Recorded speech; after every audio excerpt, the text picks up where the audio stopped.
अवश्य निकालूंगा, पर तब तक नहीं निकालूंगा जब तक आप मेरी सारी बातें मान नहीं लेते हैं। कौन सी बात? प्रभु, मुझे मोक्ष प्रदान कर दीजिए प्रभु। तथास्तु। ना ना ना प्रभु, मेरे साथ साथ मेरे परिवार को भी मोक्ष दे दीजिए। तथास्तु।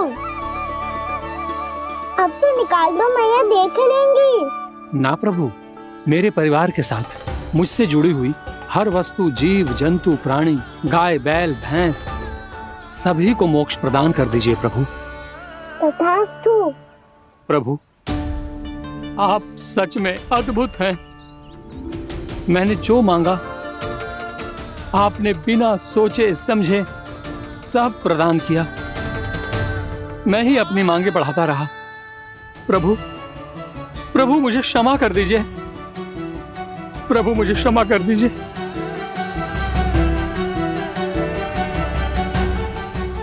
आइए प्रभु।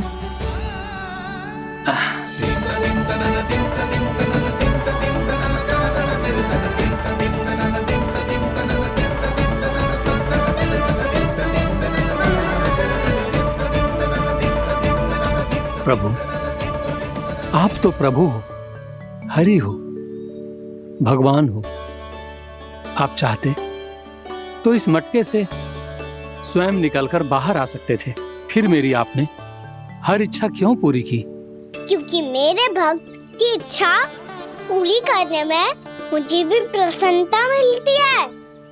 ना तो मैं अपने भक्तों का अपमान सह सकता हूँ और ना ही उनकी इच्छा अधूरी रहने दे सकता हूँ।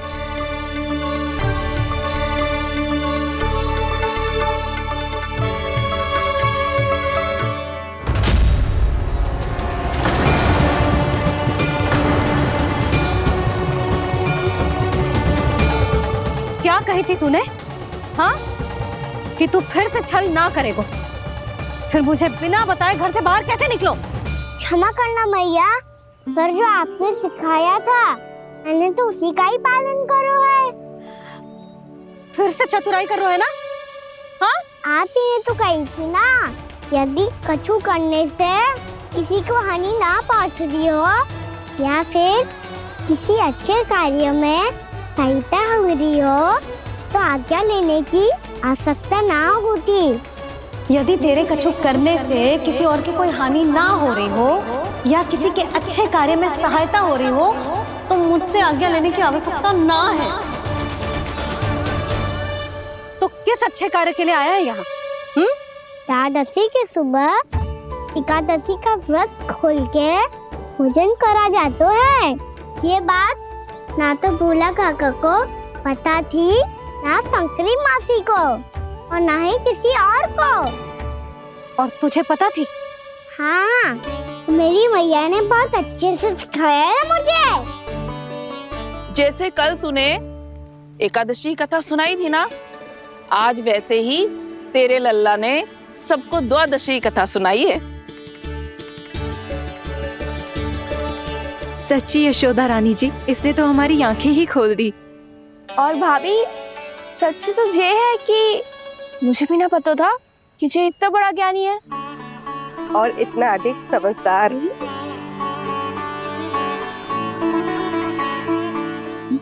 द्वादशी की कथा? वो तो मैंने इसे कभी सुना ही ना है। फिर इसे कैसे पता थी? रानी जी, जो स्वयं भगवान हैं, भला उन्हें कैसे कुछ नहीं पता होगा? मैंने तो इन्हें पहचान लिया। और हाँ, आप सब लोग भी इन्हें अपने अंतर्मन की आंखों से देखिए, हो सकता है इन्हें पहचान पाएं। ये कोई और नहीं है, श्री नारायण है, मेरे श्री हरि, मेरे प्रभु। जय श्री हरि।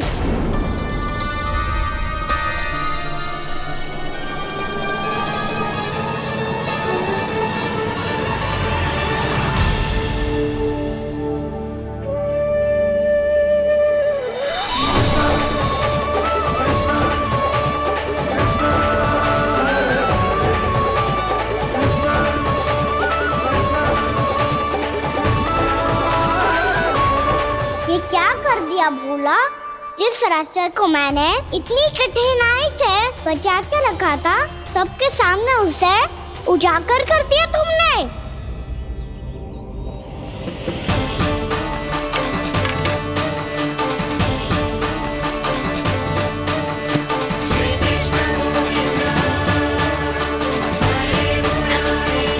नारायण, नारायण, श्री नारायण।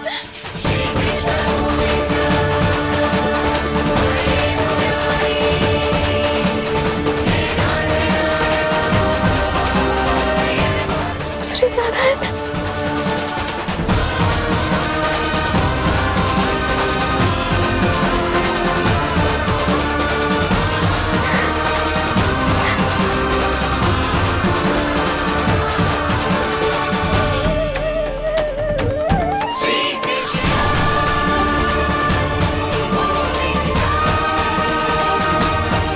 श्री नारायण प्रभु।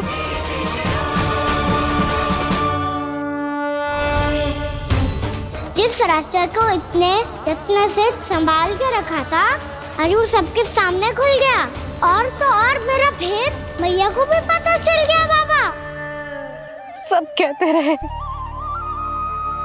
पर मैंने एक न मानी। सबने कही थी कि आप भगवान हैं, पर मैं मूर्ख आपको पहचान ही ना पाई। कितनी अभागी हूं मैं।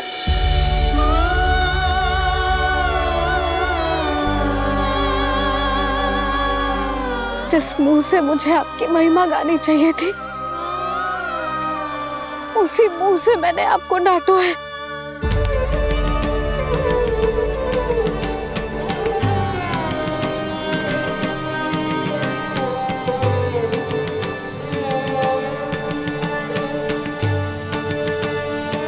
जिन हाथों से मुझे आपके चरण छूने चाहिए थे, उन हाथों से मैंने आपके कान पकड़े।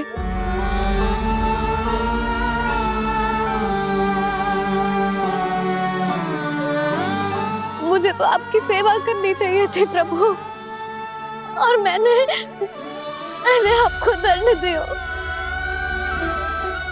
आपको घर से बांध दियो।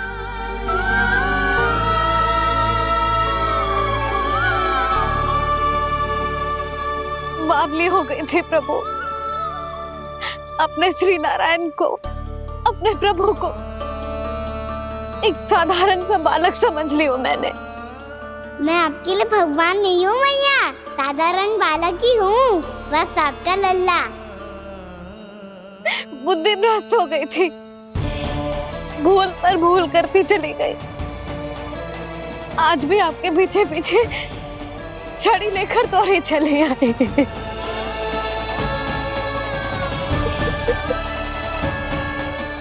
अपने आप को दोष मत दो मैया, आपकी ममता के लिए तो जन्म लिया है मैंने। हमारा से मन बदलने मत दो। मेरे लिए वही पुरानी मैया बनी रहो आप, और मुझे रहने दो आपका वही नटखट लल्ला। मुझे क्षमा कर दो प्रभु, मुझे क्षमा कर दो। बाबा ये कैसा अंत हो गया आज? मैया तो मुझे भगवान मानने लगी, पर मैं इसे स्वीकार नहीं कर सकता। अभी नहीं बाबा, इतनी शीघ्र नहीं। आप ऐसे खड़े क्यों बाबा? कुछ ऐसा करो ना कि मैया फिर से मेरे मैया बन जाए। उनकी दृष्टि में भक्ति नहीं, ममता चाहिए मुझे। कान्हा, मेरे सामर्थ्य में हो तो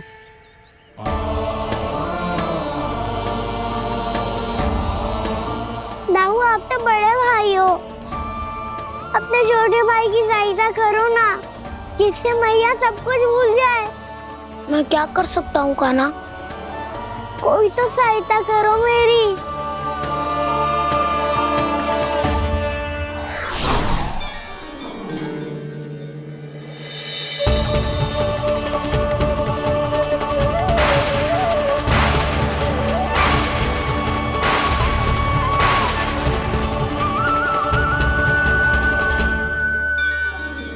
अपने आप को संभालिए प्रभु।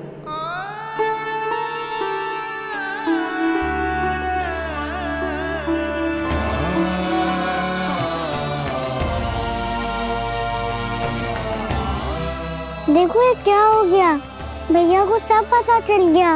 अभी तो मुझे मैया की ममता का शौक पूरी तरह मिला ही नहीं था। योग माया,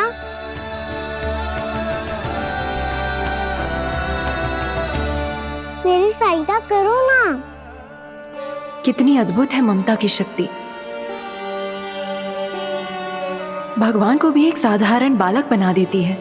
बालक की बना रहना चाहता हूँ मैं, नहीं चाहता दिव्य होना, नहीं चाहता भगवान बनना।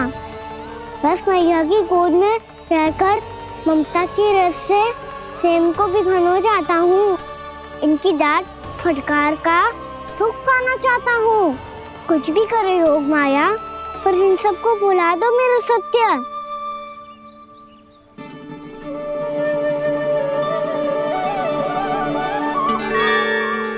पर इन्हें तो मोक्ष का वरदान मिल गया है प्रभु, इसलिए इनके लिए समय की गति को लौटा पाना संभव नहीं होगा। प्रभु, अब मुझे ये सब भूलने की कोई आवश्यकता नहीं है। मुझसे जो त्रुटि हुई है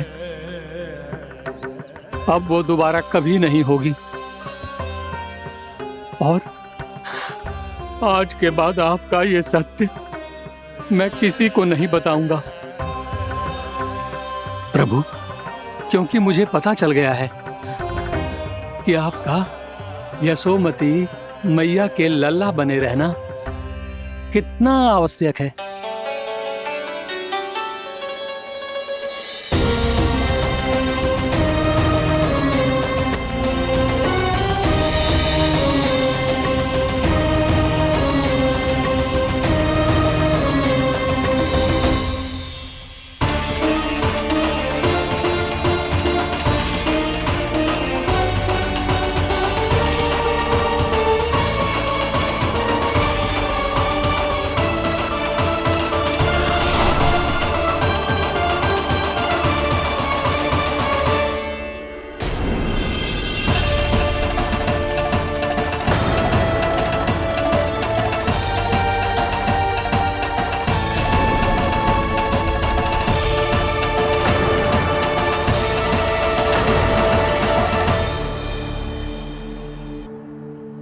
मैया आपकी छड़ी।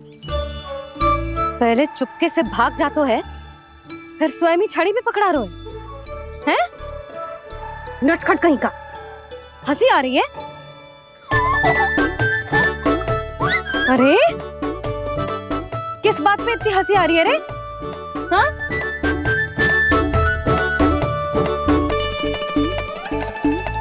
आपकी लीला अद्भुत है प्रभु, और अद्भुत है आपका मैया के प्रति प्रेम।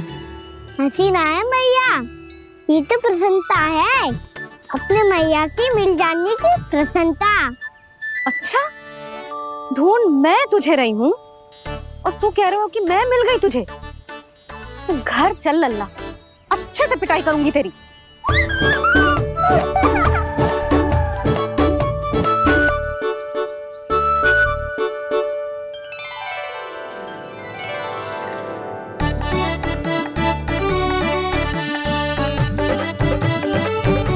पिटाई से गाल लाल होंगे ना तेरे, तब हंसी बंद होगी तेरी। चल।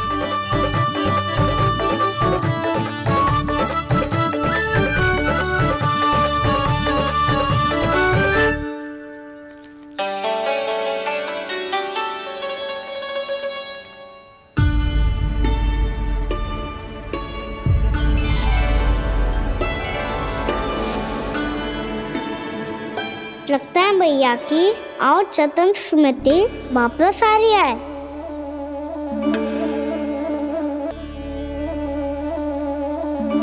यशोदा, क्या होगो? ना कछु ना। आपको बताऊंगी तो और हंसेंगे मुझ पे। बोल दो, मैं उपवास ना उड़ाऊं, सच्ची। देखो देखो इसे कैसे हंस रहा है। मेरे हाथ में छड़ी है, मैया क्रोधित है, पर जे तनिक में भय ना लग रहा है इसे। हाँ, हंसे जा रहा है।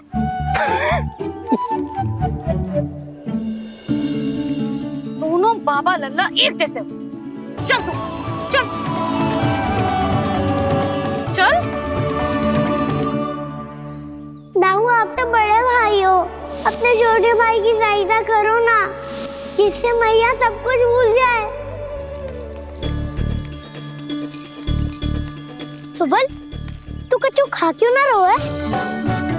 व्रत ही करना था तो बलराम के जैसे कल कर ले। तो कल तो एकादशी भी थी। कान्हा के बिना कछु करने का मेरा मन ही ना कर। तो बात तो सच्ची है, उसके बिना गोचारण भी ऐसा लगता है जैसे कितना भारी कार्य है, व्यवस्था में करना पड़ता है। सही कह रहे हो तुम दोनों। मैं तो गोपालक भी इसलिए बना था ताकि कान्हा के संग खेलने को मिल जाए। बलराम तो हमारा सगा कम और मुख्य अधिक है।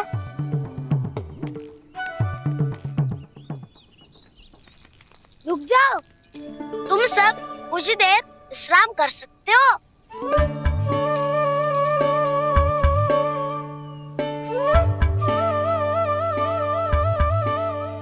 तू बोल। ना मैं ना बोलूंगा, तुम दोनों ही बोलो। और तुम सबका सखा पहले हूँ और टोली का मुखिया बाद में, इसलिए घबराने की आवश्यकता नहीं है। जो भी बात है बिना हिचक बता सकते हो मुझे। तो फिर कुछ ऐसा करो ना कि कान्हा फिर से हमारे साथ गोचारण करने के लिए आने लगे।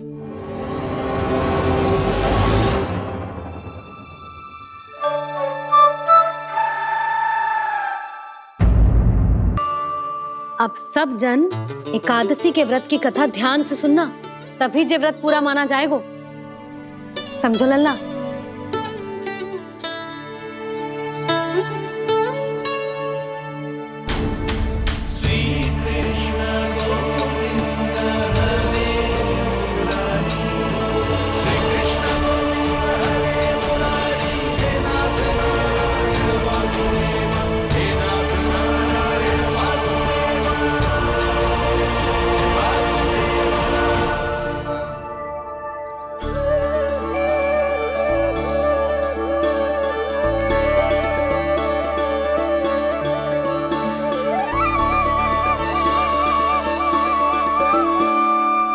सतयुग में चंद्रावती नाम के नगर में मूरा नाम का एक असुर राज्य करता था। ओम ब्रह्मदेवाय नमः। ओम ब्रह्मदेवाय नमः। ओम ब्रह्मदेवाय नमः। ओम ब्रह्मदेवाय नमः।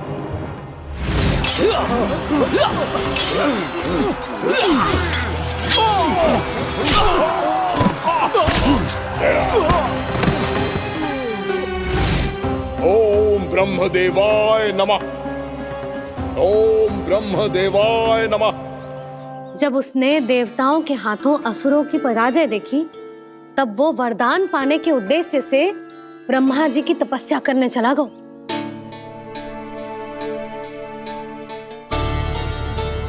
शीघ्र ही मूरा की तपस्या सफल हो गई और ब्रह्मदेव जी उससे प्रसन्न हो गए। ओम ब्रह्मदेवाय नमः। ओम ब्रह्मदेवाय नमः। ओम ब्रह्मदेवाय नमः। ओम ब्रह्मदेवाय नमः। ओम ब्रह्मदेवाय नमः। ओम ब्रह्मदेवाय नमः। ओम ब्रह्मदेवाय नमः। ओम ब्रह्मदेवाय नमः। ओम ब्रह्मदेवाय नमः। मूरा, प्रणाम ब्रह्मदेव। तुम्हारी तपस्या सफल हुई। बोलो, तुम्हें क्या वर चाहिए? सृष्टि के रचयिता ब्रह्मदेव, कृपया मुझे ऐसा वरदान दीजिए जिसकी सहायता से मैं त्रिलोकी विजयी बन जाऊं। और कोई देवता मुझे पराजित ना कर सके। यहाँ तक कि देवताओं के रक्षक, सृष्टि के संचालक भगवान श्री विष्णु के लिए भी मैं अपराजय रहूं। तथास्तु, तथास्तु, तथास्तु। प्रणाम ब्रह्मदेव।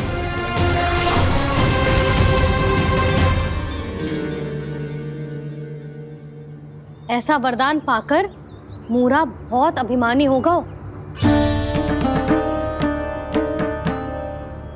यक्षों, किन्नरों, यहाँ तक कि देवताओं को भी युद्ध के लिए ललकारने लगो, पर किसी ने भी उसकी ललकार को स्वीकार ना करो,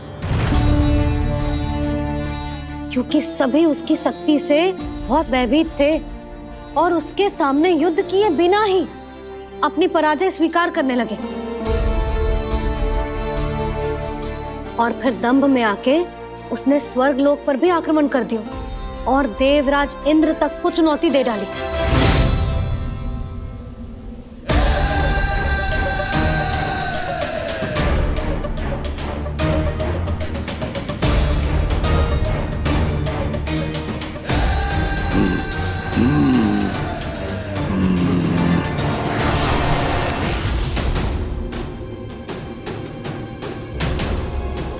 मैं प्रतीक्षा कर रहा हूं देवराज, क्या उत्तर है तुम्हारा?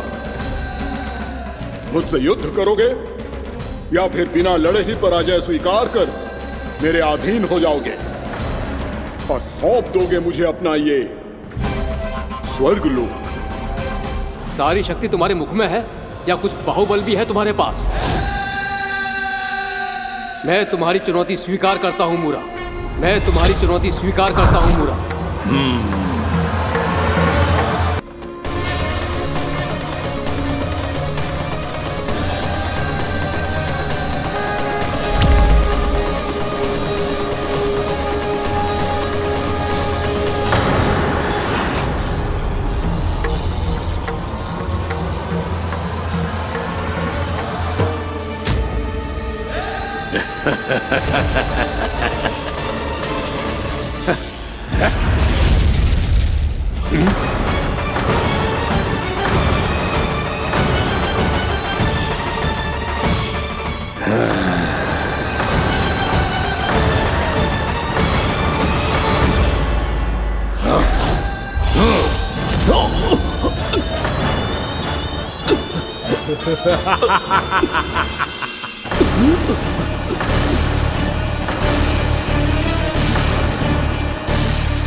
ठहरिए देवगण, असुर राज मूरा को ब्रह्मदेव का आशीर्वाद प्राप्त है।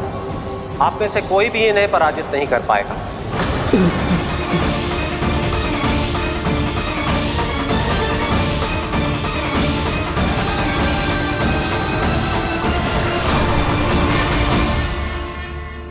एक अवसर और देता हूं देवराज, युद्ध या अधीनता, क्या उत्तर है तुम्हारा देवराज?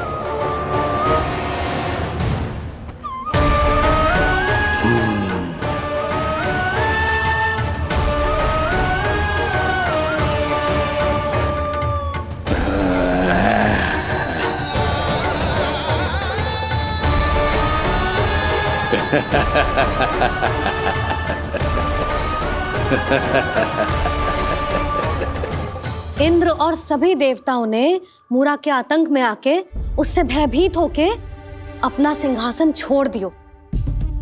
अब मूरा स्वर्ग का अधिपति बन गयो और शीघ्र ही उसने अन्य सभी असुरों को स्वर्ग में निवास करने के लिए आमंत्रित कर दियो। और इस प्रकार से वो धीरे धीरे तीनों लोकों का सम्राट बन गयो। उसे किसी ने रोका नहीं मैया? ना लल्ला, इतना साहस किसी में था ही ना। और फिर ये निश्चित करने के लिए कि भविष्य में किसी और असुर की मृत्यु ना हो, वो यमराज पे भी विजय प्राप्त करने के लिए यमलोक की ओर प्रस्थान कर दियो। वो तो अपने आप को और सभी असुरों को अमर बनाना चाहता था, पर देवता और यमराज भी उसकी ये योजना समझ गए थे। इसीलिए उसके आने से पहले ही सारे देवताओं ने श्री नारायण से सहायता के लिए गुहार लगाई। अब केवल आप ही कुछ कर सकते हैं प्रभु। अभी तो मूरा केवल त्रिलोक का स्वामी है, और यदि उसने यमलोक भी जीत लिया तो वो जीवन को ही नियंत्रित नहीं करेगा प्रभु, वो मृत्यु का भी स्वामी हो जाएगा। ऐसे में पहले सृष्टि का संतुलन तो नष्ट होगा प्रभु, और फिर स्वयं सृष्टि ही नष्ट हो जाएगी। ऐसा नहीं होगा यमदेव, नियति ऐसा होने ही नहीं देगी।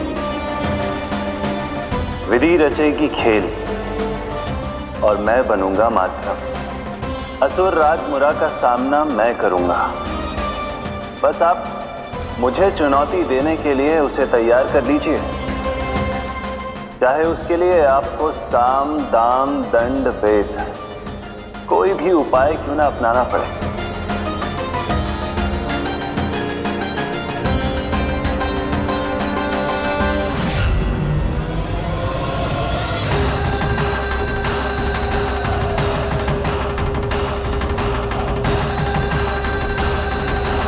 आप तो मेरी प्रतीक्षा में पहले से ही खड़े हैं यमदेव।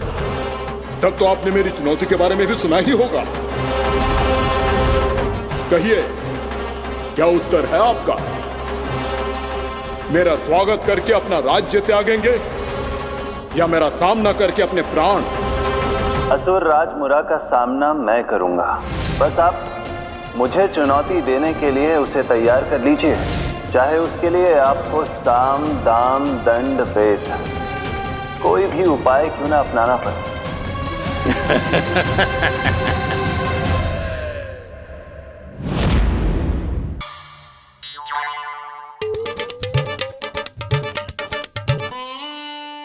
यशोदा, एक बार फिर से सोचकर बताओ कि नारायण आगे थे या कान्हा आगे था?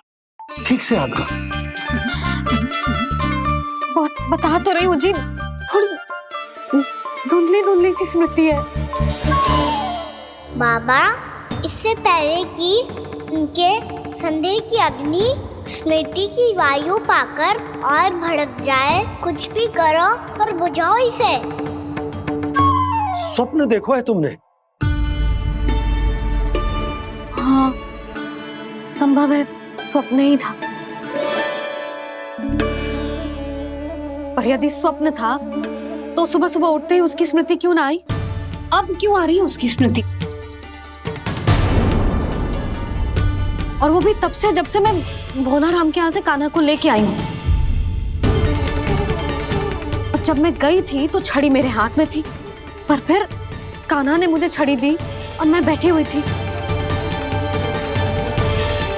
इस बीच कछु तो हुआ है। भैया की अचेतन स्मृति वापस आ रही है। अब मुझे ही कुछ करना होगा।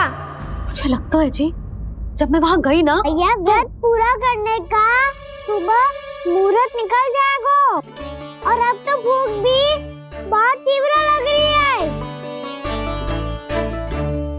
हे नारायण, मैं तो भूल ही गई कि लल्ला भी तो कल से भूखा है।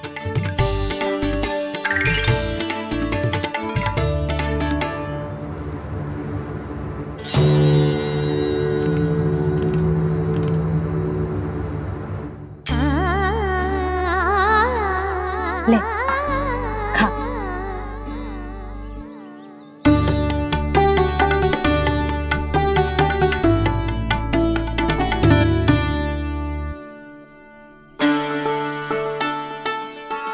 संतान की चिंता में सब कुछ भुला दे, ऐसी ही होती है ममता। और कान्हा को अच्छे से पता है कि इसको लाभ कैसे उठाना है। हाँ बाबा, लाभ ना, मैं तो मैया की ममता का आनंद उठाना चाहता हूँ, जितना संभव है उससे भी अधिक।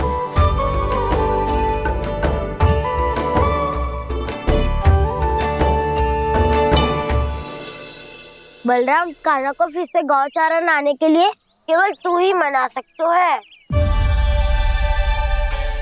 तुम्हें ही वो क्षमता है, हमारी टोली के मुख्य गोपालक जो हो तुम। हाँ, और कान्हा के दाव भी तो हो तुम। हाँ, वो तुमको मना ना कर पाएगा। तुझे छोटा होने के नाते तुम्हारे आदेश का पालन तो करना ही चाहिए कान्हा को। चिंता मत करो सखा, मैं कछु कहूँ और कान्हा ना माने, ये तो संभव ही ना है।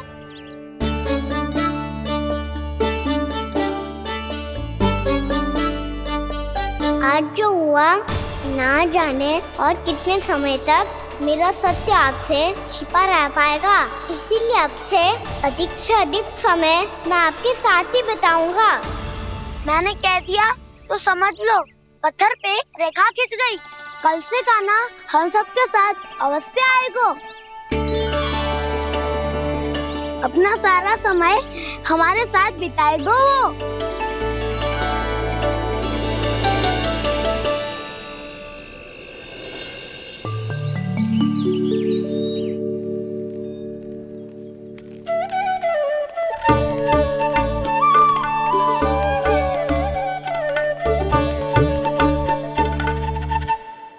अभी तक तैयार नहीं हुए? तैयार? गौचारण के लिए चलना है ना, तुम्हें लेने आया हूँ। नाना तो मैं ना चल सकता, मुझे आज्ञा ना है। वो तो माखन चोरी के लिए भी नहीं थी। उस दिन जो वक्कासुर के सामने चले गए थे तुम, तभी तो नहीं थी आज्ञा। इसलिए आज्ञा का बहाना मत ही बनाओ ना।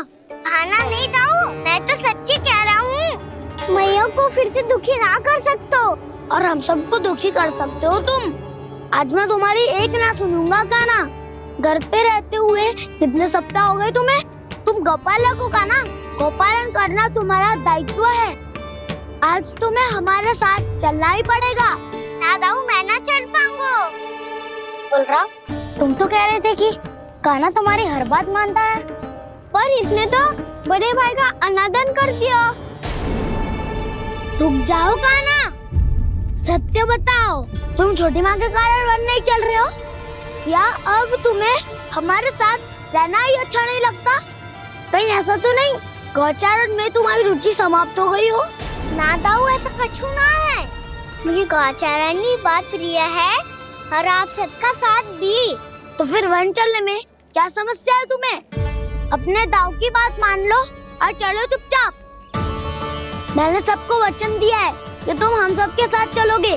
पर दाऊ, मैंने भैया को भी वचन दिया है कि मैं नहीं जाऊंगा।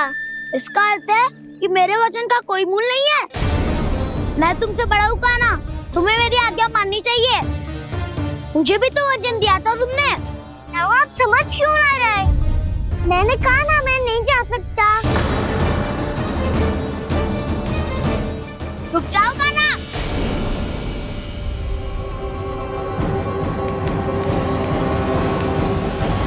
ऐसे कैसे नहीं आ सकते? मैंने बल्कि हम सब ने तुम्हारी हर शरारत में तुम्हारा साथ दिया है, चाहे माखन चोरी हो या गोचारण। और अब तुम अपने दाऊ को ही पीठ दिखा के जा रहे हो। दाऊ, मैं आपका बहुत सम्मान करता हूँ, पर मैंने कहा ना, मैं नहीं जा सकता। मुझे मेरी मैया के साथ ही रहना है। तो फिर तुम्हारे लिए मैं यही महत्वपूर्ण है। दाऊ नहीं, सखा नहीं, गयाऊ भी नहीं। कान्हा ने तो तुम्हारी बात मानने से मना कर दिया बलराम। लग तो है सच्चो भाई ना है।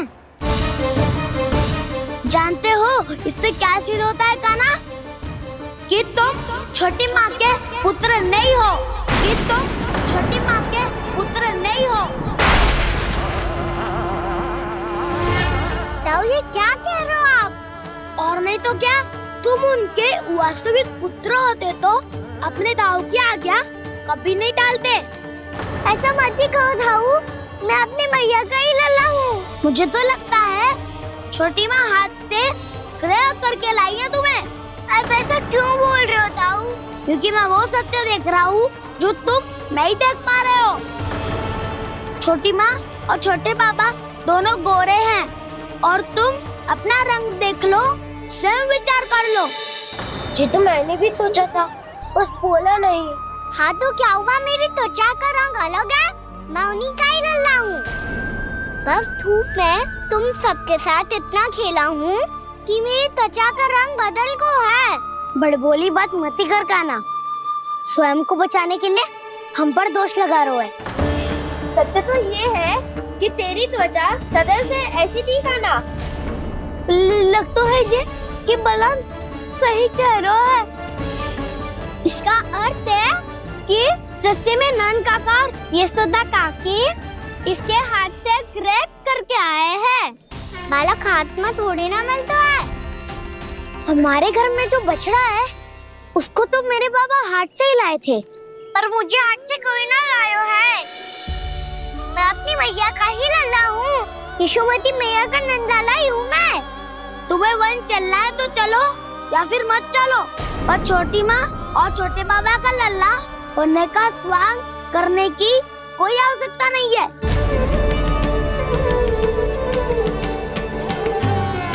तुम भी अति करते हो का ना? कब एक बालक की तरह व्यवहार करते हो और कब भगवान की तरह, कुछ समझ में नहीं आता। भगवान की तरह? मैंने भगवान क्या क्या? हाँ हाँ कह दिया तो कह दिया। खड़े खड़े मेरा मुंह क्या देख लो, चलो। या फिर तुम सबको भी अपने मैया के पल्लू में बंधकर घर पे ही रहना है।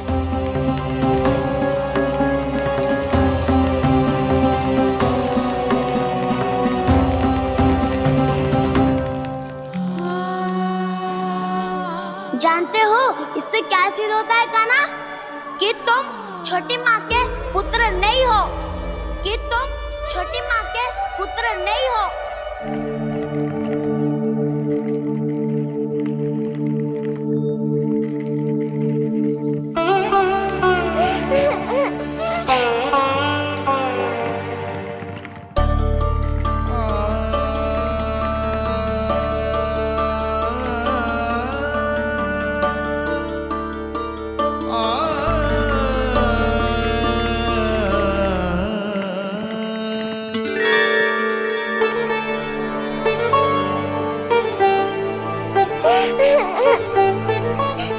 क्या हो गो लल्ला, रो क्यों रहो?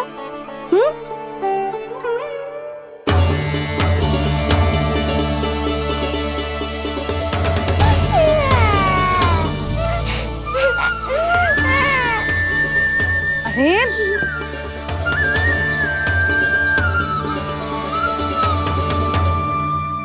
मैया को ना बताए को लल्ला, क्या हुआ? हाँ लल्ला, क्यों रो रहे हो लल्ला? बता, किसी ने कछु कही है क्या? क्या होगा लल्ला? मैं आपका लल्ला ना हूँ।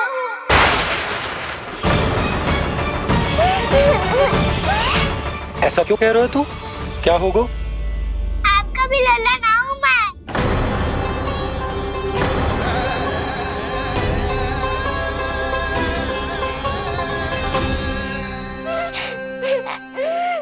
लल्ला, कान्हा, जे क्यों कह रहे हो लल्ला? मुझे पता चल गया है, मैं आप दोनों का लल्ला ना हूँ।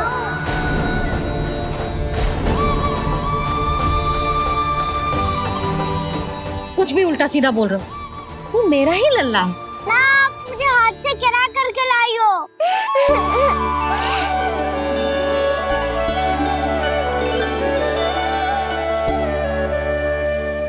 लल्ला, तुझे किसने कही कि हाट में बालक मिलते हैं? मिलते हैं, पूरी गैया का बालक भी तो हाट से ही आयो है। अच्छा, क्षण भर के लिए मान लिया कि हाट में बालक मिलते हैं, पर तुझे कैसे पता चला कि तुझे हाट से ही लेके आए? मेरा रंग देखो और फिर अपना हाथ देखो। मैं रात के अंधेरा जैसा हूँ और आप दिल की उजारी जैसी। पापा का रंग भी आप जैसा ही है, बस मैं ही सांवला हूँ।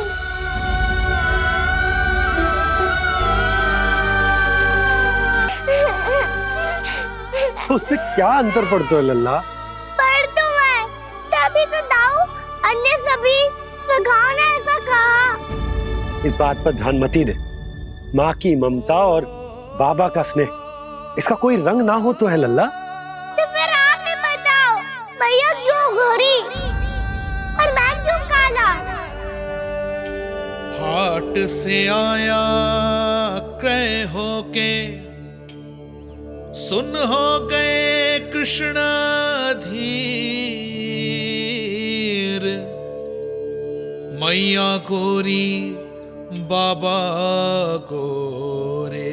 लल्ला मैं क्यों तो चल मेरे साथ, अभी सिद्ध हो जाएगा कि तू मेरा ही लल्ला है। चल।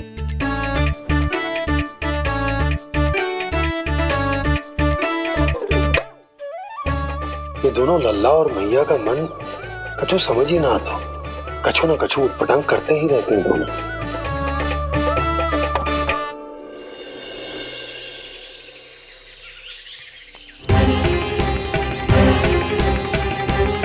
मैया ऐसे ले जा रही है मुझे, कहाँ और क्यों?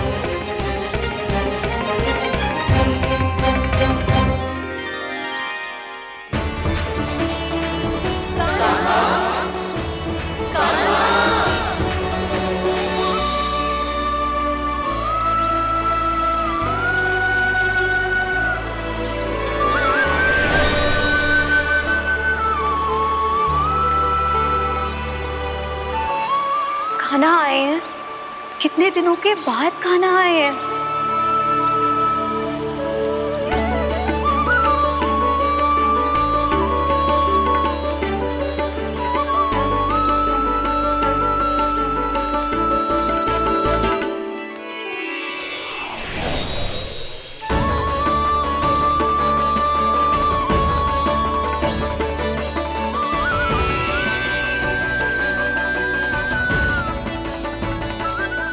आंखें पथरा गई थी मार्ग देखते देखते।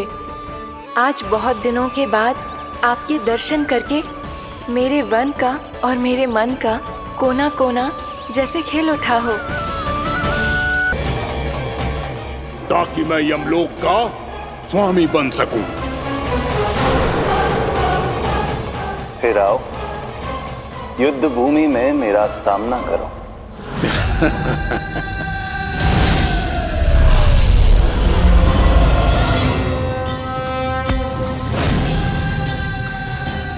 ये नहीं जानते कि इनसे ना हारने का वरदान तो मैं पहले ही प्राप्त कर चुका हूँ, इसलिए युद्ध ठीक से आरंभ हो पाए उससे पहले ही इन्हें जीत लूंगा मैं।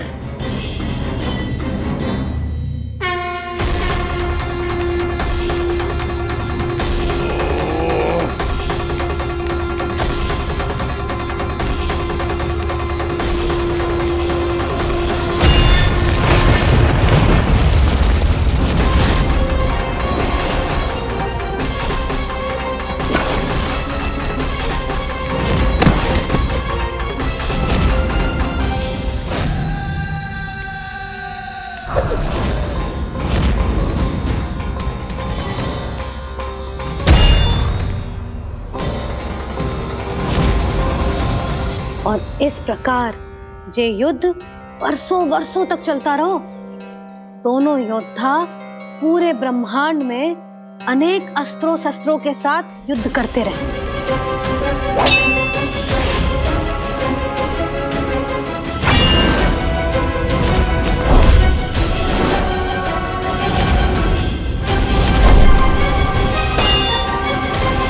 फिर क्या हुआ मैया?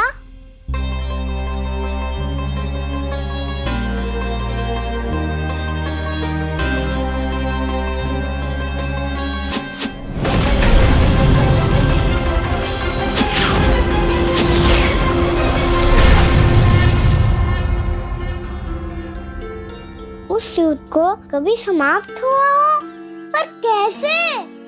शीघ्र ही वो राक्षस थक गए लल्ला।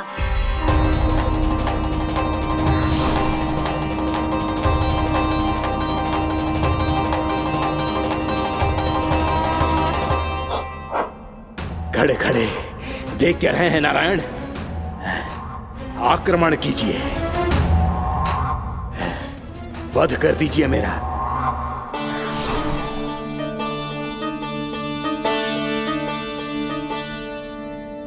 मैं तुम्हारी वीरता से प्रभावित हूं, इसीलिए इतनी थकान की स्थिति में मैं तुम जैसे वीर पर आक्रमण नहीं करूंगा। जाओ विश्राम करो। यदि फिर से युद्ध करने की इच्छा हो तो तुम्हारा स्वागत होगा।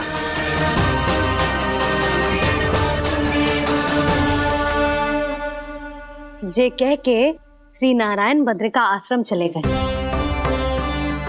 और वहां हिमवत नाम की एक कंदरा में ध्यान लगा के बैठ गए। उधर वो राक्षस विश्राम करने लगो। अनेकों दिन बीत गए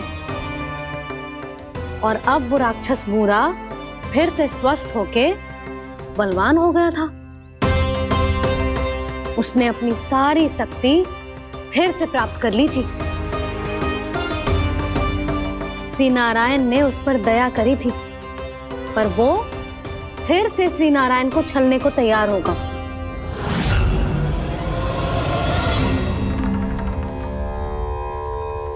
ध्यान में बैठे बैठे श्री नारायण योग निद्रा में चले गए,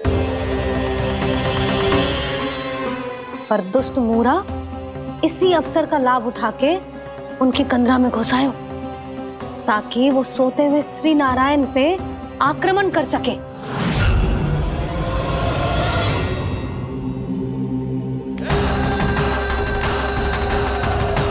आज इस लंबे युद्ध को जीतकर अपने इस अंतिम शत्रु का भी अंत कर दूंगा मैं।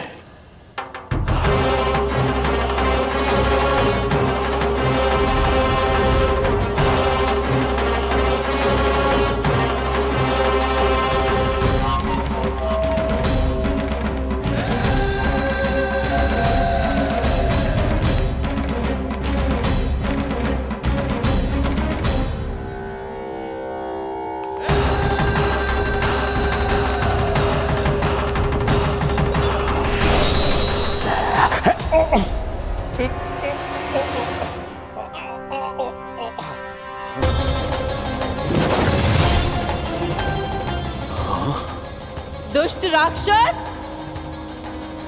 प्रभु ने तुझ पर दया की, तुझे संभलने का अवसर दिया। तू इन्हीं पर ही छल से वार करने चला है।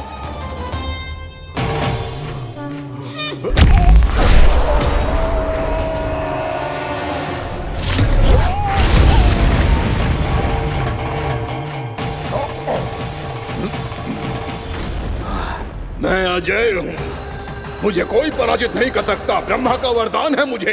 तूने नारायण से अपराजय होने का वरदान मांगा था मूर्ख, उनकी शक्ति से नहीं। ध्यान से देख, मैं तेरी मृत्यु हूँ, मृत्यु।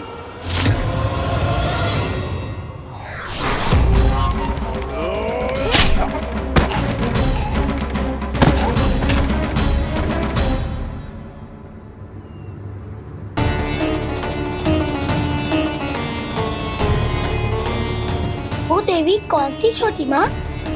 और कौन बलराम, वो ही तो थी देवी एकादशी।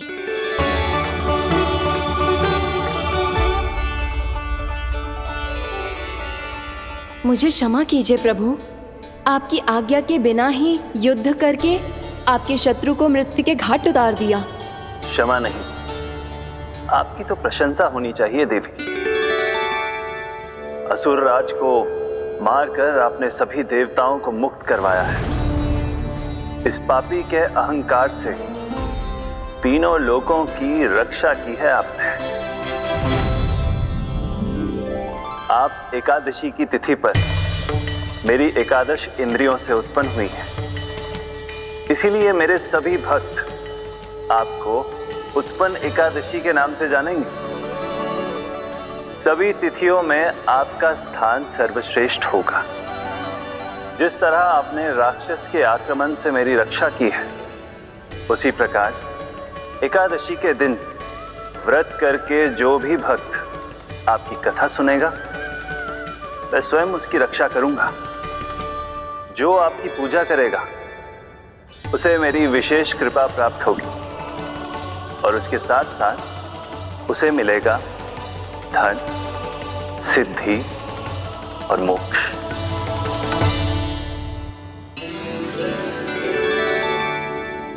इसीलिए आज के दिन व्रत रखने का बहुत अधिक महत्व होता है। बोलो एकादशी मैया की जय। बोलो श्री नारायण भगवान की जय।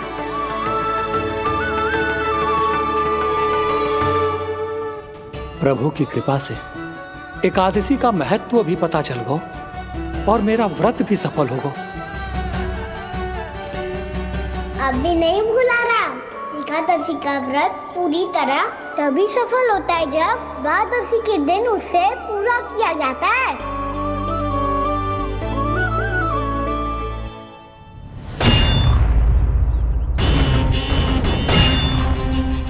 आवश्यक है आपको यह आभास होना कि उस विष्णु अवतार को पराजित करने के लिए आपके साधारण योद्धाओं में वो सामर्थ्य नहीं है।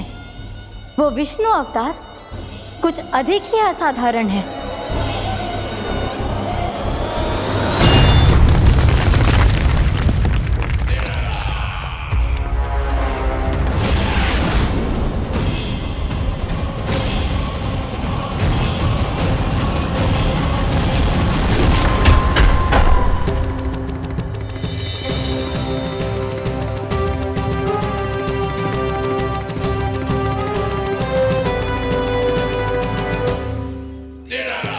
अब मैं दिखाऊंगा उस विष्णु अवतार को असाधारण शत्रु क्या होता है।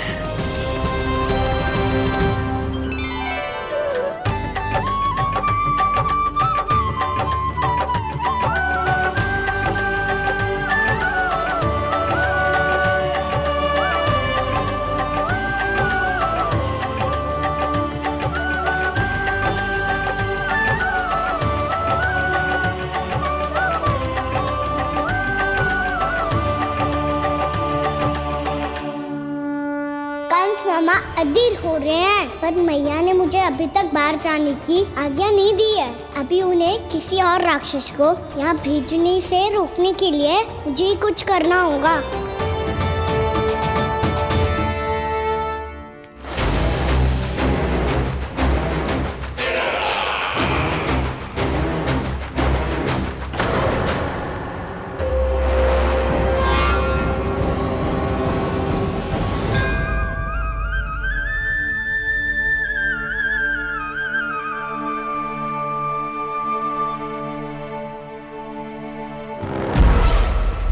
कौन हो तुम? बचपन से ही मुझे मारने का सपना देख रहे हैं, फिर मुझे ही नहीं पहचानते।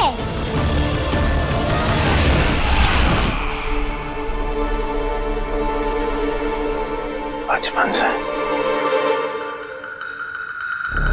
विष्णु अवतार।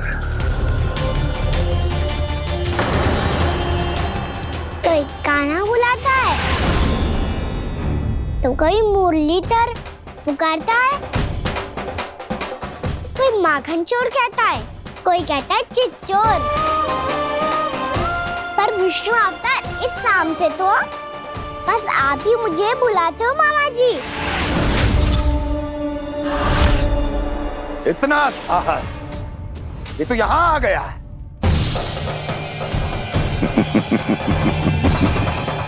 यहाँ आ तो गया तू विष्णु अवतार, किंतु यहाँ से जीवित नहीं जाएगा। तेरे शीश को तेरे धड़ से अलग कर दूंगा मैं।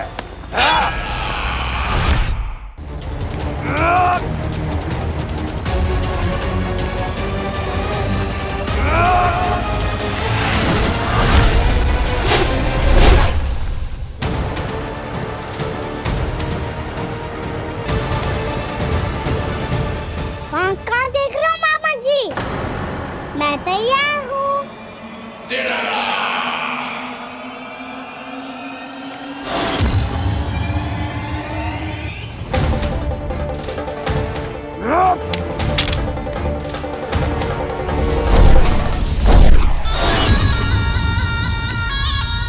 मामा जी, आप सदैव इसी तरह क्रोध में रहते हो क्या?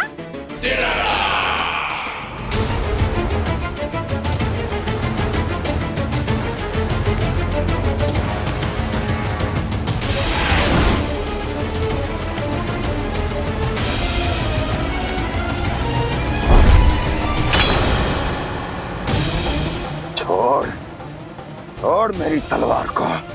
छोड़ो तो तब जब पकड़ा हूँ।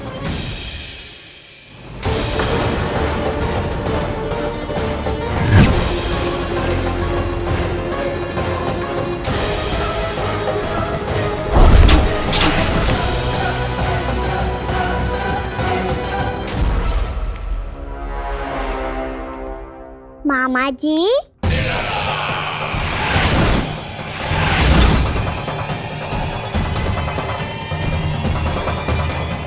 आप थक गए होंगे, थोड़ा विश्राम कर लो। आपका तो पता नहीं, मैं अवश्य से थक गया हूँ।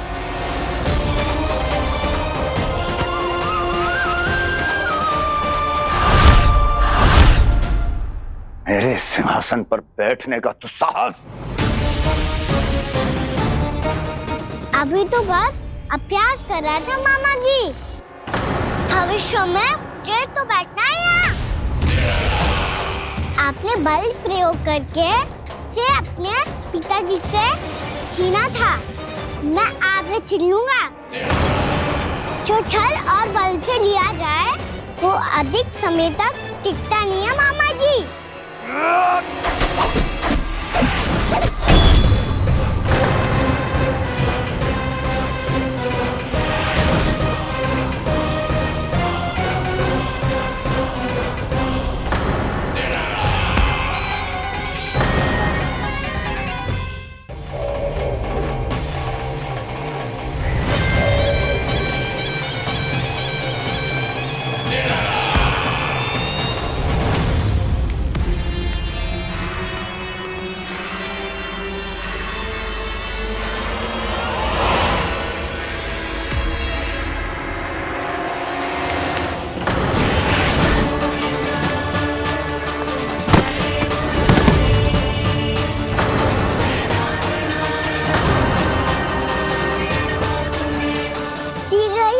सिंहासन छोड़ना होगा।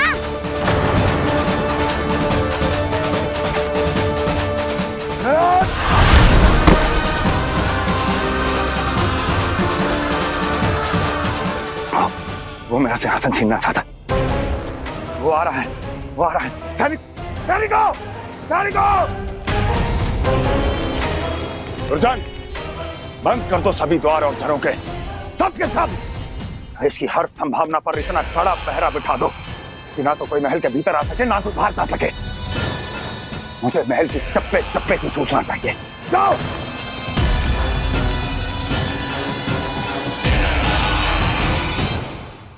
सिंहासन।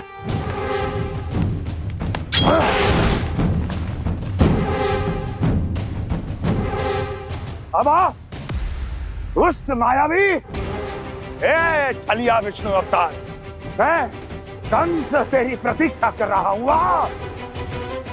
देखता हूँ मेरे सिंहासन पर कैसे बैठता है तू। मुझे तो बस कुछ समय चाहिए था, वो मिल गया। अब करते रहिए आप प्रतीक्षा।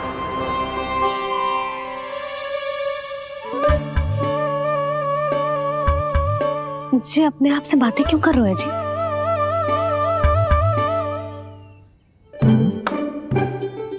आप मुस्कुरा क्यों रहे हो? ना कछु ना। बताओ क्यों मुस्कुरा रहे हो? तुम्हीं पर गए हैं जी।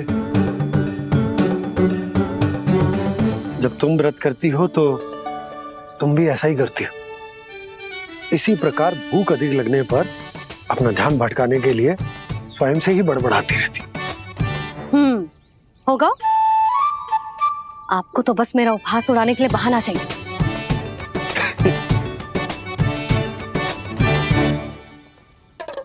लल्ला, भूख लगी है?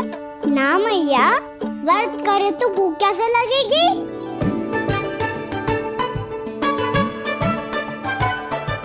यदि लगी हो तो छोटे बालकों को थोड़ी बहुत भूल चूक क्षमा होती है।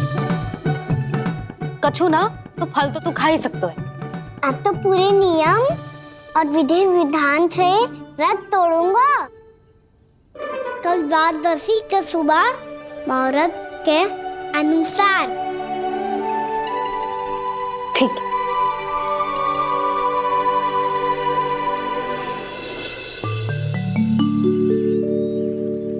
लल्ला, एकादशी समाप्त हो गई है, द्वादशी लग गई है। अब तू व्रत तोड़ सकता है। भोजन कर ले। ले।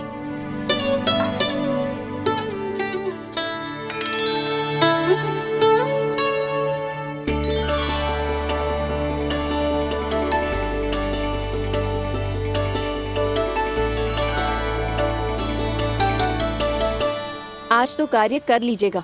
मैं ना चाहती कि सब गांव वाले फिर से आपका उपहास उड़ाएं। अरे इसी क्षण कार्य आरंभ करना आवश्यक ना है, कुछ खा तो लो।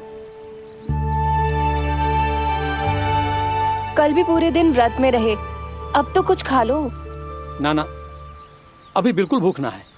और हाँ भगवान, तुम्हें चिंता करने की आवश्यकता नहीं है। आज मैं किसी को भी 2 शब्द कहने का अवसर नहीं दूंगा। अरे कुछ खाओगे पियोगे नहीं तो कैसे रहोगे?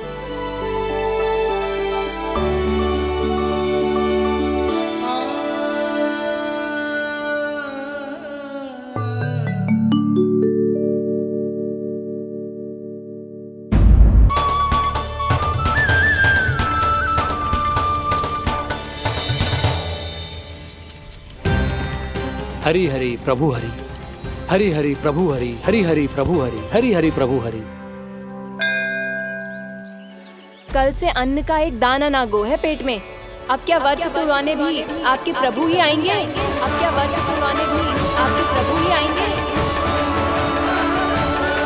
मैया,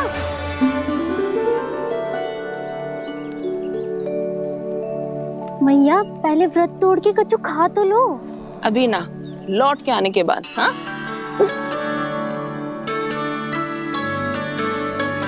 बलराम ठहरो पुत्र, पहले कुछ खा लो, व्रत तोड़ना आवश्यक होता है।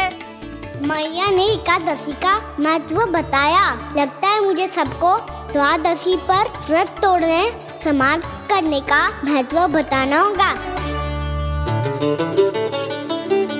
हरि हरि हरि हरि हरि, मेरे हरि।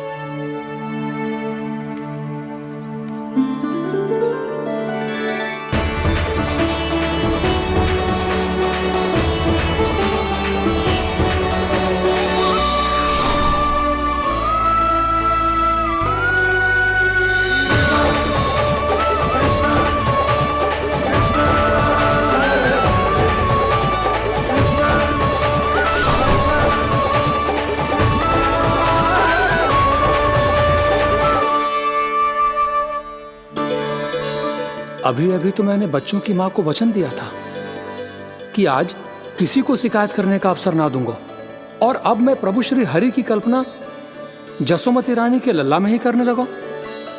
ना ना, ये ठीक ना है।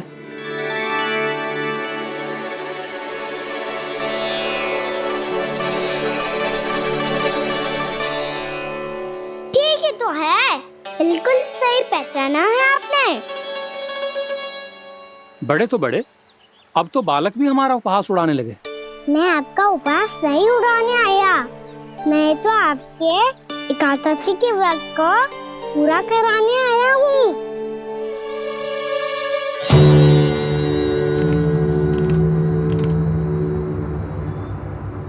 कान्हा,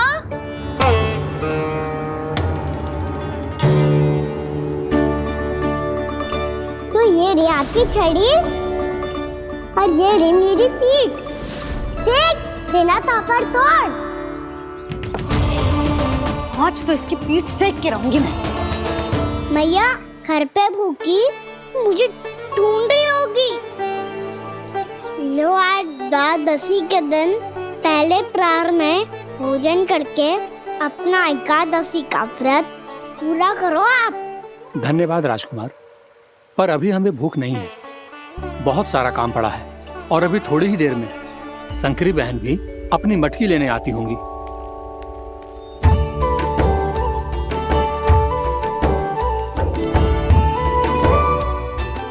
पर मैं आपका व्रत पूरा कराए बिना नहीं जा सकता। भला क्यों? भक्त भूखा रहे और भगवान खा ले, ऐसा हो सकता है भला?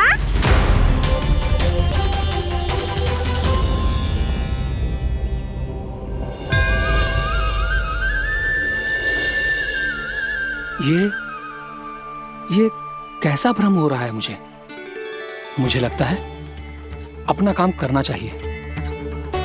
द्वादशी के पहले प्रहर में व्रत पूरा करना बहुत आवश्यक होता है। ना तो एकादशी का व्रत भी पूरा ना मानो जा तो। इतनी सारी ज्ञान की बातें तुम्हें कैसे पता है लल्ला?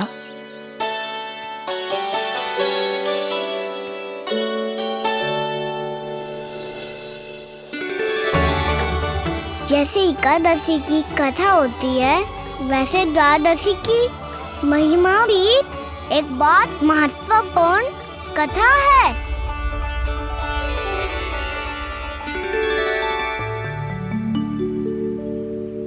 कैसी कथा?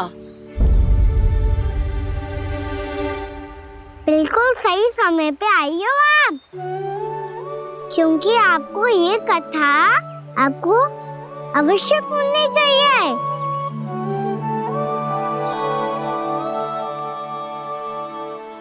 मुझे क्यों? पहले सुन तो लियो, फिर स्वयं ही पता चल जाएगा। बहुत समय पहले एक राजा हुआ करते थे, राजा अम्बरीश। भगवान श्री हरि के बहुत बड़े भक्त थे। ओम नमो नारायणाय। ओम नमो नारायणाय।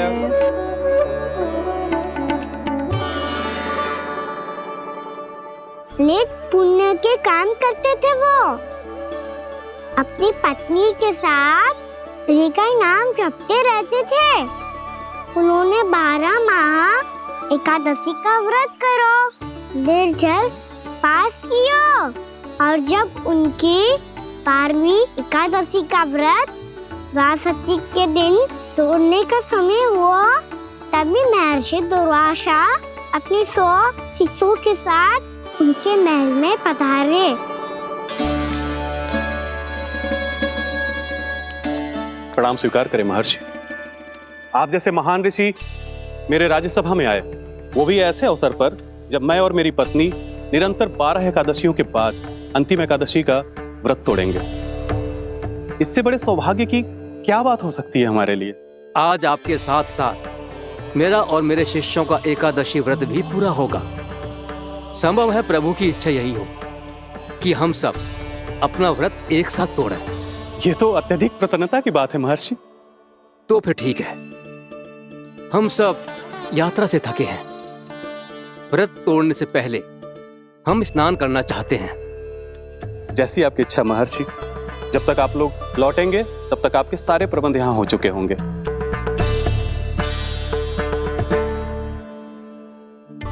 महर्षि दुर्वासा स्नान करने गए थे, पर उन्हें लौटने में विलंब हो रहा था, और इधर द्वादशी पर व्रत पूरा करने का मुहूर्त बीता जा रहा था। महाराज अम्बरीश बड़ी दृढ़ता के साथ महर्षि दुर्वासा के लौटने की प्रतीक्षा कर रहे थे। महाराज, व्रत तोड़ने का मुहूर्त बीता जा रहा है, बस कुछ ही समय बचा है। महर्षि और उनके शिष्यों को लौटने में न जाने कितना समय लग जाएगा। मेरा सुझाव है कि आप मुहूर्त समाप्त होने से पहले व्रत अवश्य तोड़ लें। गुरुदेव, हमने महर्षि दुर्वासा को वचन दिया है कि जब तक वो लौटेंगे नहीं तब तक हम व्रत नहीं तोड़ेंगे। इसीलिए मैं उनके लौटने के बाद ही भोजन ग्रहण करूंगा। पर महाराज, मुहूर्त यदि बीत गया और समय रहते हो नहीं आए तो महाराज आपका व्रत पूरा नहीं होगा। महाराज, आपको उसका फल नहीं मिलेगा। महाराज, 12 एकादशियों का व्रत व्यर्थ चला जाएगा। किंतु गुरुदेव, यदि मैंने भोजन कर लिया तो ये तो अतिथियों का अपमान होगा। आप उचित कह रहे हैं महाराज। भोजन के लिए उनकी प्रतीक्षा अवश्य कीजिए महाराज, पर मुहूर्त रहते हुए एक तुलसी का पत्ता और जल ग्रहण कर लीजिए। इससे आपका व्रत भी पूरा हो जाएगा और अतिथि का मान भी रह जाएगा। आपका सुझाव अच्छा है गुरुदेव।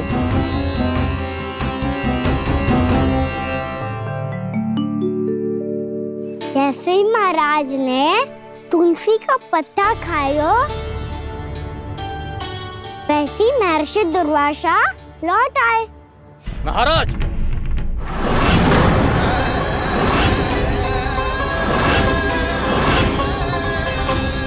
महाराज को उपास तोड़ते देखते बहुत क्रोधित हो गए।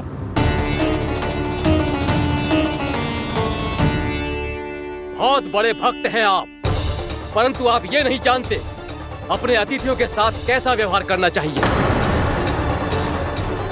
आपने हमें साथ भोजन करने का वचन दिया था, पर अपना व्रत क्यों तोड़ा आपने? महर्षि, मैंने भोजन नहीं ग्रहण किया। कहीं मुहूर्त न निकल जाए इस कारण मैंने एक तुलसी का पत्ता ग्रहण कर लिया। 56 भोग खाया हो या एक पत्ता, अपना व्रत तोड़कर अतिथियों का अपमान किया है, मेरा अपमान किया है। अब आपको दंड भोगना होगा ताकि आप सीख पाएं कि अतिथियों के साथ कैसा व्यवहार होना चाहिए। महर्षि, आप जो भी दंड मुझे देंगे मुझे स्वीकार है, किंतु आप क्रोधित मत होइए। क्रोध का कारण आपने दिया है महाराज। एक महर्षि का अपमान करके राक्षसी प्रवृत्ति का परिचय दिया है आपने, इसीलिए अब एक राक्षसी आपको दंड देगी।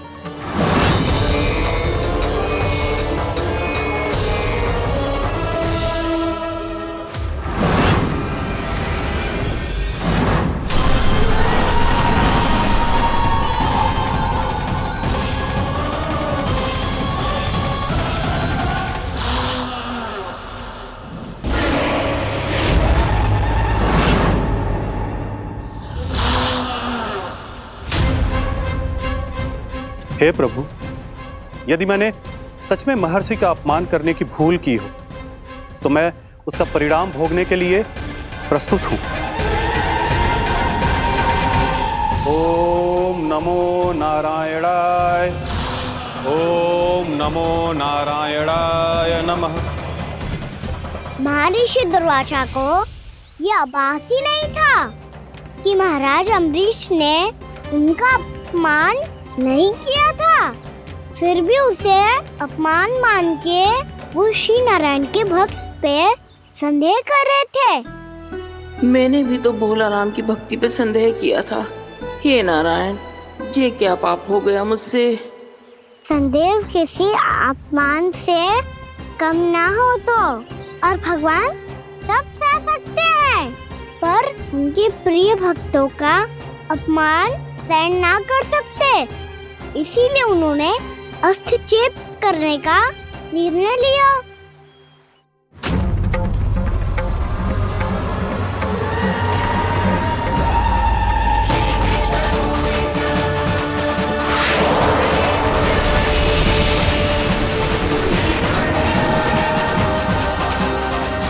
ओम नमो नारायणाय।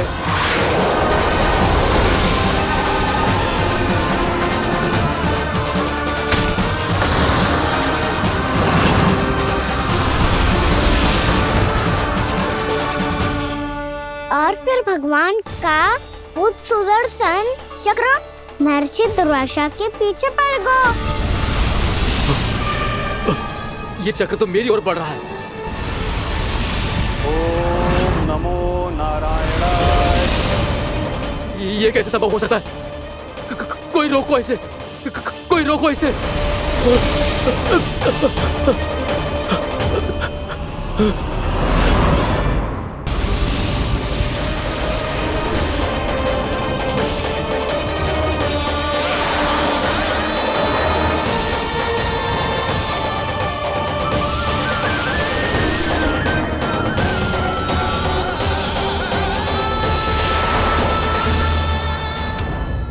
चक्र से अपने प्राण कैसे तैसे बचाते बचाते महर्षि दुर्वासा ब्रह्मलोक जा पहुँचे। ब्रह्मदेव, रक्षा कीजिए ब्रह्मदेव, सहायता कीजिए, मुझे बचाइए ब्रह्मदेव, रक्षा कीजिए। ये सुदर्शन चक्र मेरे प्राणों के पीछे पड़ गया है, मुझे बचाइए ब्रह्मदेव, मुझे बचाइए। महर्षि, मैं चाहकर भी आपकी सहायता नहीं कर सकता। ऐसी स्थिति में यदि कोई कुछ कर सकते हैं तो वो है सुदर्शन चक्र के स्वामी विष्णु, क्योंकि सृष्टि में केवल वही है जो इसे नियंत्रित कर सकते हैं। वो ही इसे वापस लौटने का आदेश देकर आपके प्राणों पर छाए हुए संकट को दूर कर सकते हैं।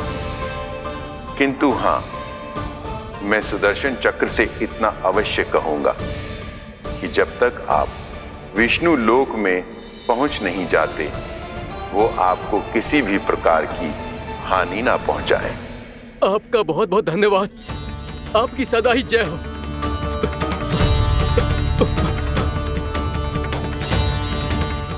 फिर क्या था? भागते भागते महर्षि दुर्वासा सीधे भगवान श्री हरि के शरण में बैकुंठ पहुंच गए। त्राहिमाम प्रभु, त्राहिमाम, मुझे बचाइए, मेरी सहायता कीजिए प्रभु, मेरी सहायता कीजिए। मैं आपके इस चक्र और ऊर्जा से नहीं भाग सकता प्रभु। कृपया करके अपने सुदर्शन को रोकिए, इसे वापस लीजिए प्रभु। यह असंभव है महर्षि। एक बार सुदर्शन चक्र मेरे हाथों से छूट जाए तो अपना उद्देश्य पूरा किए बिना, मेरे भक्तों की रक्षा किए बिना वापस नहीं लौटता। कोई तो उपाय होगा प्रभु, कृपया करके मेरे प्राण बचाइए प्रभु। मैं सुदर्शन की ऊर्जा से जलकर भस्म नहीं होना चाहता प्रभु। आप जो कहेंगे मैं करूंगा प्रभु। मेरी सहायता कीजिए प्रभु, मेरी सहायता कीजिए। मुझे नहीं लगता कि आप वो कर पाएंगे। मैं अवश्य करूंगा। मैं अपनी प्राण रक्षा के लिए कुछ भी करूंगा प्रभु। आपने मेरे भक्त राजा अम्बरीश को भक्ति का कर्तव्य निभाने के लिए अपमानित और दंडित किया है महर्षि, पर भक्त की रक्षा करना भगवान का कर्तव्य है। इसलिए यदि आप भक्त राजा अम्बरीश के पास जाकर क्षमा याचना करें और यदि वो आपको क्षमा कर दे तो ही ये चक्र आपके प्राण लिए बिना लौट सकता है। अन्यथा आप तो जानते हैं महर्षि, मेरे भक्त का अपमान मेरा अपमान। भक्त का अपमान भगवान के अपमान से कम ना हो तो है। महर्षि दुर्वासा को भी ये बात समझ आई और फिर उन्होंने महाराज अम्बरीश से क्षमा याचना की। महाराज महाराज महाराज महाराज महाराज, मुझे क्षमा करें महाराज, मुझसे बहुत बड़ी भूल हो गई महाराज, मुझसे बहुत बड़ी भूल हो गई महाराज। महर्षि, आप हमारे चरण छुए ये उचित नहीं। महाराज महाराज अम्बरीश, आप नारायण के सच्चे भक्त हैं। मैंने आपको अपमानित किया, दंडित करने का प्रयास किया महाराज। इस अपराध के लिए मुझे क्षमा कीजिए महाराज, और इस सुदर्शन चक्र से मेरे प्राण बचाइए महाराज।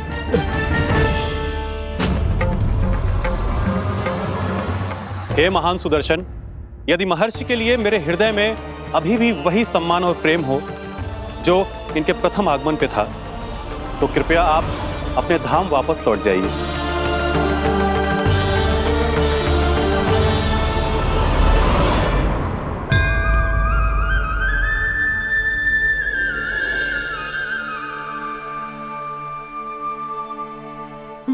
आपका बहुत बहुत धन्यवाद महाराज अम्बरीश। मैं आपको आशीर्वाद देता हूं कि आप देवराज इंद्र के समान शक्तिशाली हों। आपकी कीर्ति का पताका 10 दिशाओं में फहराए। मेरी बस एक ही इच्छा है महर्षि, कि मैं आपके साथ अपना उपवास तोड़ सकूं। अवश्य महाराज, हम सब भोजन आपके साथ करेंगे और अपने आप को नारायण की सेवा में अर्पित करके व्रत को पूरा करेंगे, क्योंकि आज जो यहाँ हुआ है उससे सिद्ध हो चुका है कि एकादशी व्रत का फल द्वादशी की सुबह भोजन करने से ही प्राप्त होता है। इस कथा से हमें पता चलता है कि सभी को द्वादशी के सुबह भर पेट भोजन करके एकादशी का व्रत पूरा करना चाहिए। और दूसरी बात, भगवान की सच्ची भक्ति अपमान कभी ना करना चाहिए। उनके साथ सदैव प्रेम से व्यवहार करना चाहिए। यही भगवान को सबसे अधिक प्रिय है।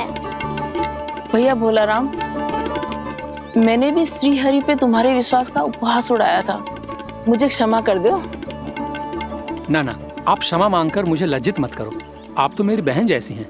जब महर्षि दुर्वासा जैसे महान ऋषि को भी प्रभु के भक्त से क्षमा मांगनी पड़ी, तो मैं तो बहुत ही तुच्छ हूँ। मुझे आपकी किसी भी बात का बुरा ना लगा। पर पता है प्रभु को कौन सी बात कब बुरा रखता है? कौन सी बात? जब उनका भक्त भूखा रहे, समय पे अपना व्रत पूरा ना करे। और जैसा कि आप सभी ने अभी कथा से सीखो है, एकादशी के व्रत को द्वादशी की सुबह अवश्य पूरा करना चाहिए। अब आप जाओ, अपना व्रत पूरा करो।